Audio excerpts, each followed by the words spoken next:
My dear students of class 12 Dikshit classes में आपका बहुत बहुत स्वागत है। आज हम आप लोगों से एक बात बोलेंगे। जितने भी लोग मेरे चैनल को देखते हैं, कृपया आप लोग चैनल तो सब्सक्राइब किए होंगे, नोटिफिकेशन को ऑन कर लीजिए ताकि अगर नई कोई वीडियो आएगी तो आप लोगों को मिल जाएगी।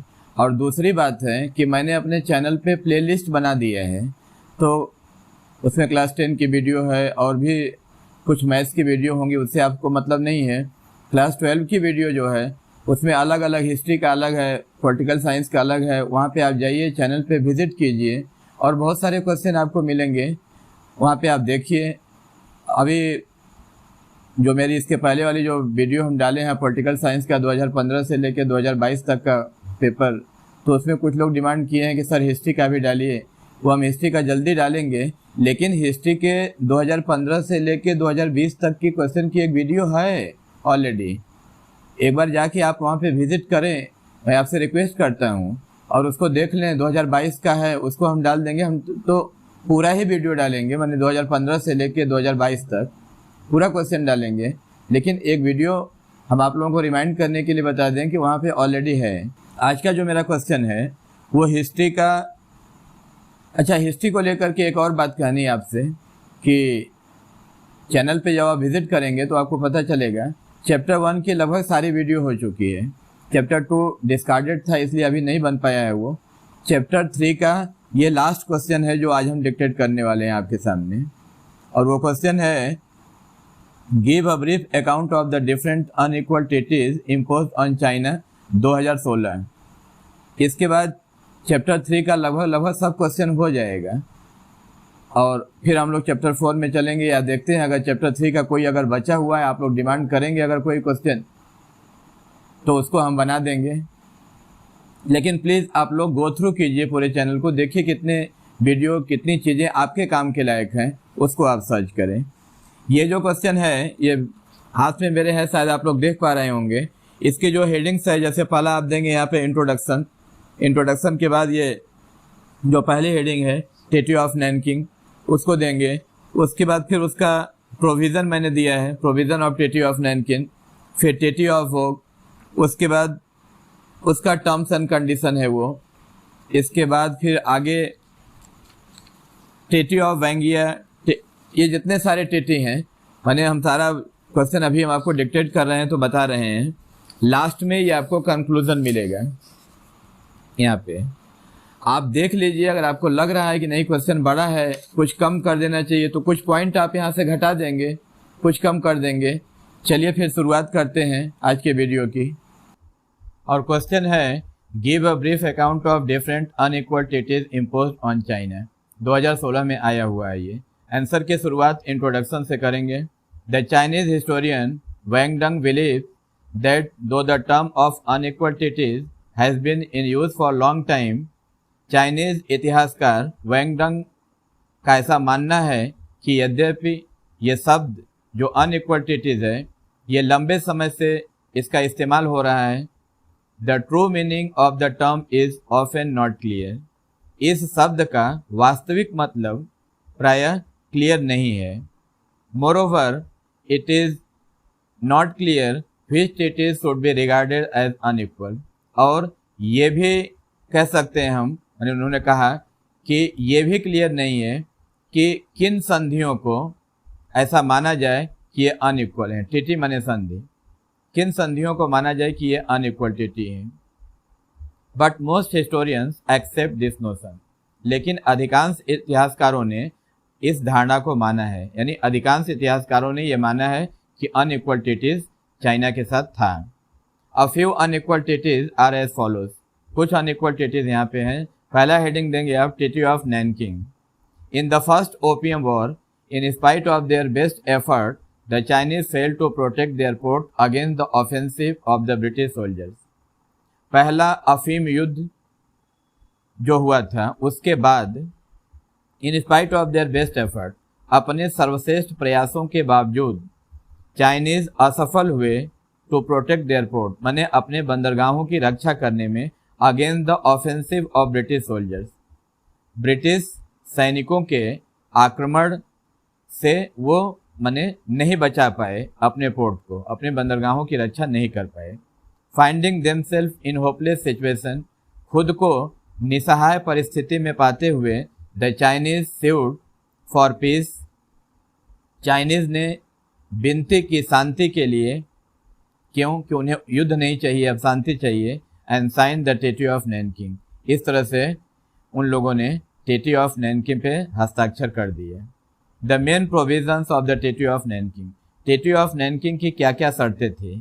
पहली शर्त, China was to open 5 port, Chinese को मैंने चाइना को 5 पोर्ट खोलने थे ब्रिटिश ट्रेडर्स के लिए। कौन कौन? Canton, Amoy, Foochow, Ningpo and Shanghai. और इन 5 पोर्ट को this together came to be called टीटी पोर्ट, इन 5 पोर्ट को मिला के टीटी पोर्ट कहा जाता था, यानी संधि बंदरगाह, यानी ऐसे बंदरगाह जहाँ पे चाइना का अकेला अधिकार नहीं है। दूसरी शर्त ये थी, China agreed to pay an indemnity of $21 million for the spoliation of opium by Lin, Lin के द्वारा जो अफीम स्पॉलिएशन माने लूट किया गया या नुकसान किया गया, जो भी बर्बाद किया गया, उसकी क्षतिपूर्ति के लिए, उसके हर्जाने के तौर पे चाइना $21 बिलियन देने को तैयार हो गया, राजी हो गया। तीसरी शर्त थी, कोहोंग जो मर्चेंट गिल्ड था, द चाइनीज कॉमर्शियल एजेंसी, माने चाइना की जो व्यावसायिक संस्था थी, वॉज टू बी एबॉलिश, इसको समाप्त कर दिया गया, क्योंकि ये मीडिएटर की भूमिका में थे, ये पैसा लेते थे। पॉइंट नंबर डी, चौथी शर्त जो थी, the importance of the treaty of Nanking, treaty of Nanking का महत्व ये था, lie in the fact that it ended the isolation of China, इसके तहत ये सच्चाई थी कि माने ये ट्रीटी ऑफ नैनकिंग का समापन हुआ चाइना के आइसोलेशन के संग, माने चाइना अलग थलग पड़ गया, उसको अलग कर दिया गया। फर्दर, और the illegal opium trade became now legal, और जो इलीगल अफीम का व्यापार था वो उसको लीगलाइज कर दिया गया, माने वैध मान लिया गया। उसके बाद पॉइंट नंबर 2 देंगे आप लोग, the unequal treaties of Bogue, a while later, कुछ समय के बाद, after forcing the treaty of Nanking, treaty of Nanking China ने अपने से नहीं साइन किया था, उसको तो फोर्सफुली साइन कराया गया था। तो ट्रीटी ऑफ नैनकिंग के कुछ ही समय बाद British again made them to sign the treaty of Bogue in 1843, अंग्रेजों ने चाइना पे फिर दबाव बनाया और ट्रीटी ऑफ वोग 1843 में साइन किया गया। This treaty gave Britain certain extra territorial rights in China, और इस संधि ने अंग्रेजों को कुछ अतिरिक्त, माने चाइना के कुछ अतिरिक्त भूभाग पे कब्जे का अधिकार दिया, यानी जहाँ तक वो थे या जो जो सुविधाएं वो चाइना में ले रहे थे, उससे ज़्यादा सुविधा उनको मिला इस संधि के द्वारा। The terms of the treaty were, इस ट्रीटी के जो शर्तें थी, 2 शर्तें हैं यहाँ पे। पहला है, China lost her administrative rights in all the treaty ports, जितने भी संधि बंदरगाह थे, संधि बंदरगाह मतलब चाइना का एकाधिकार उस पर नहीं होगा, इन सारे बंदरगाहों पे चाइना ने अपने प्रशासनिक अधिकार को खो दिए।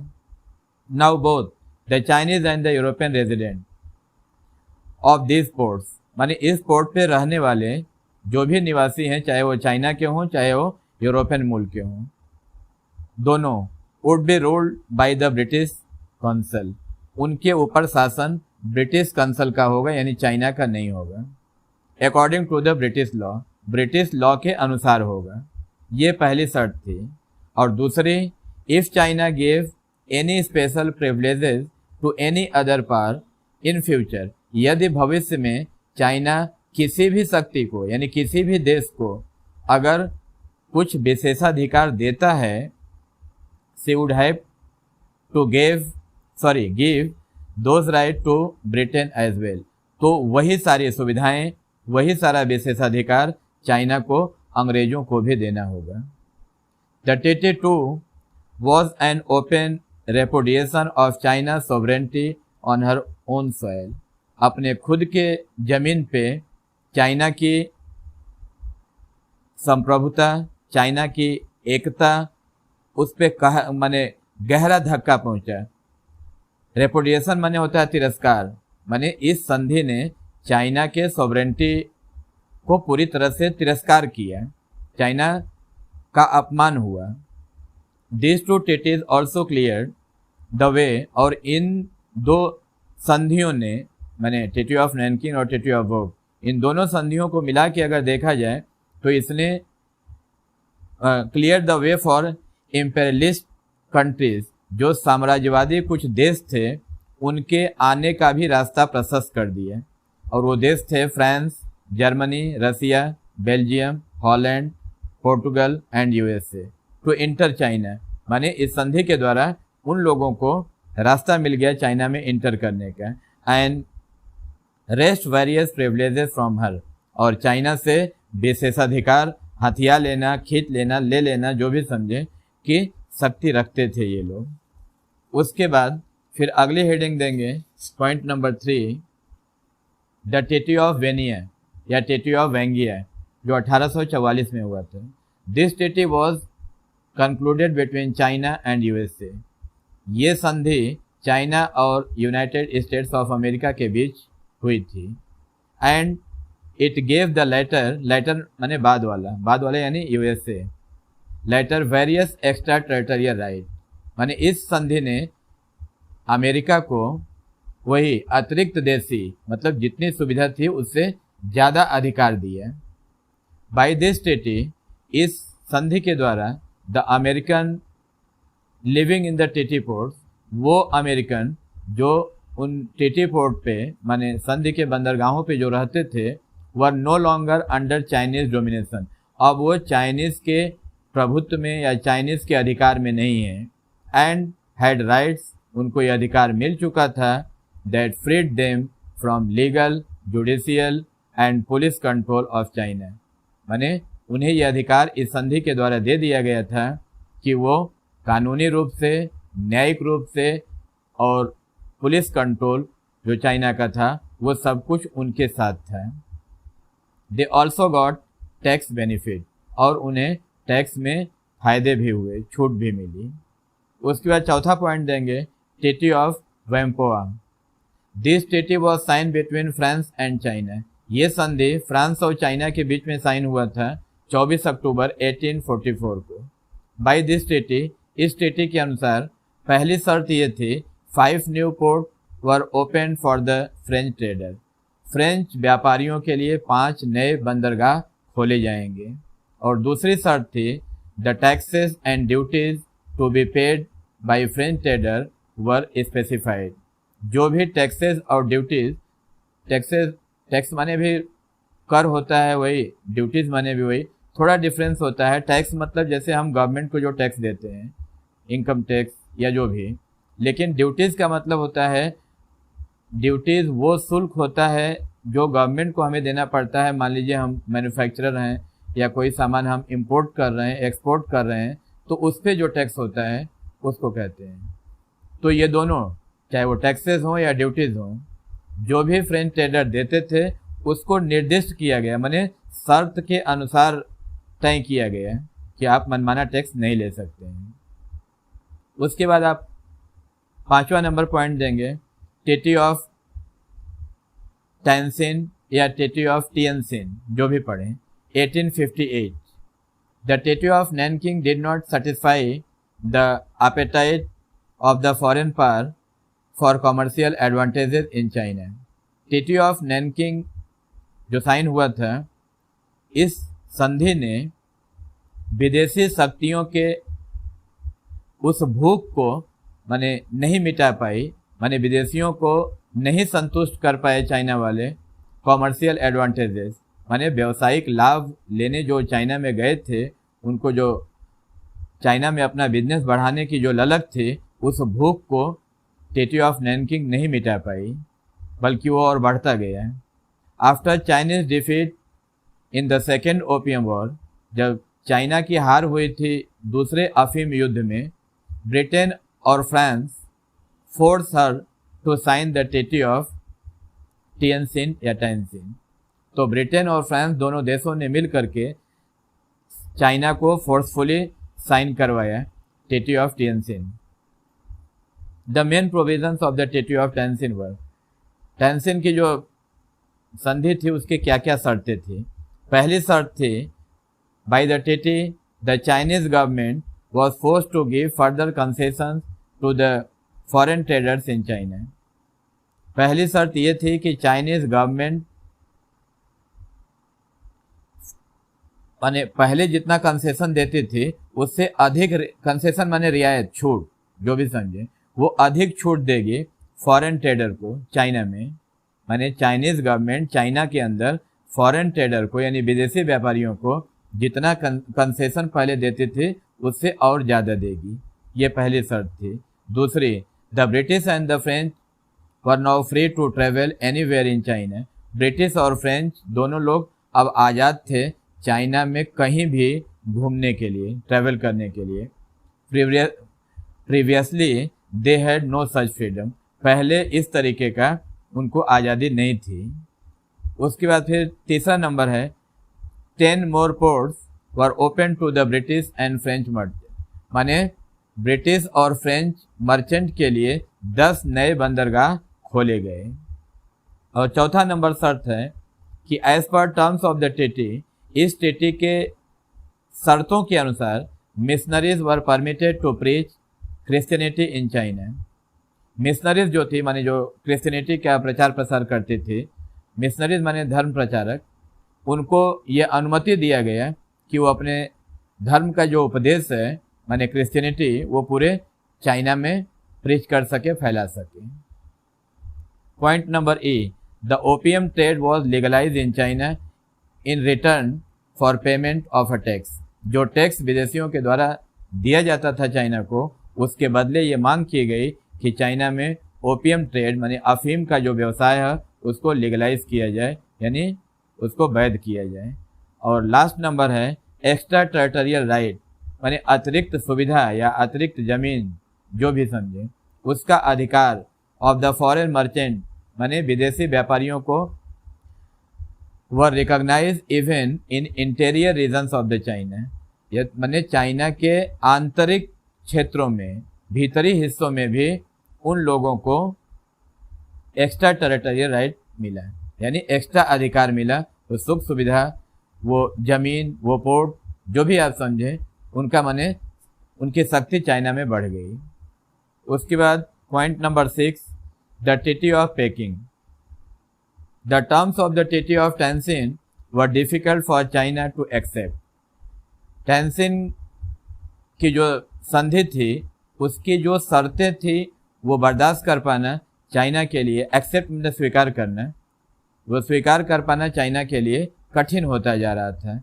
Hence they were hesitant in carrying them out, इसलिए वो लोग माने दुविधा में थे कि उसको किस तरीके से कैरी ऑन करें, किस तरीके से उसको आगे बढ़ाया जाए।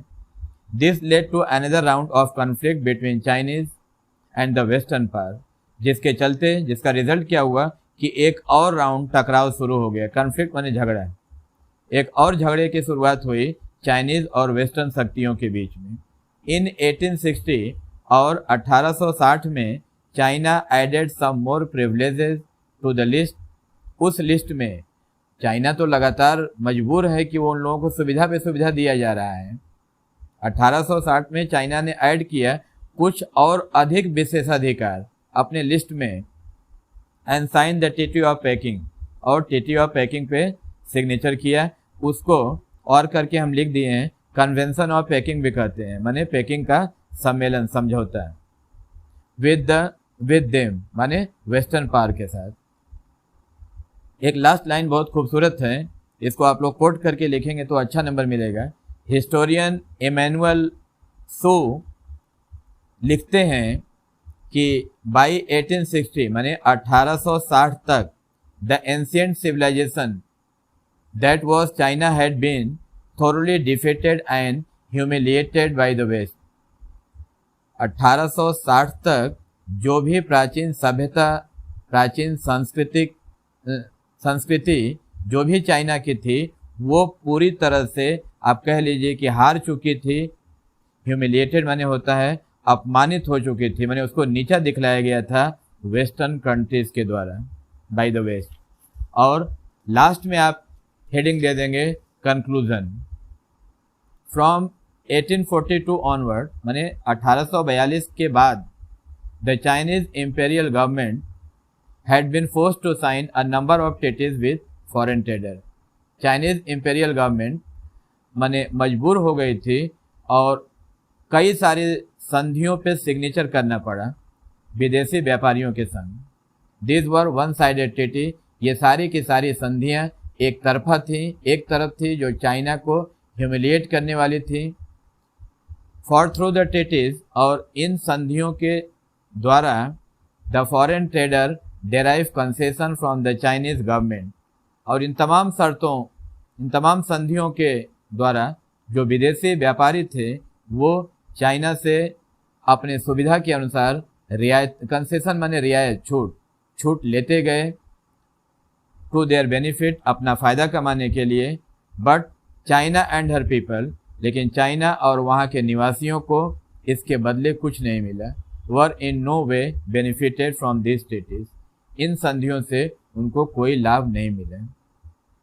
Against the privileges the foreigner secure, और ये जो जितने विशेषाधिकार, जितनी सुख सुविधाएं विदेशियों को मिलती गई चाइना से, इससे इन लोगों ने अपने आप को सिक्योर किया, न कि चाइना सिक्योर हुआ। The Chinese did not get anything in return, बदले में चाइना को कुछ भी हासिल नहीं हुआ। Thus the treaties were called the unequal treaties, इस तरह से हम इन संधियों को अनइक्वल ट्रीटीज कह सकते हैं। Okay, thanks. मिलते हैं अगले वीडियो में एक नए क्वेश्चन के संग। तब तक आप लोग इस क्वेश्चन को रिपीटेडली देखते रहिए जब तक आपको याद न हो जाए। आपका बहुत बहुत धन्यवाद।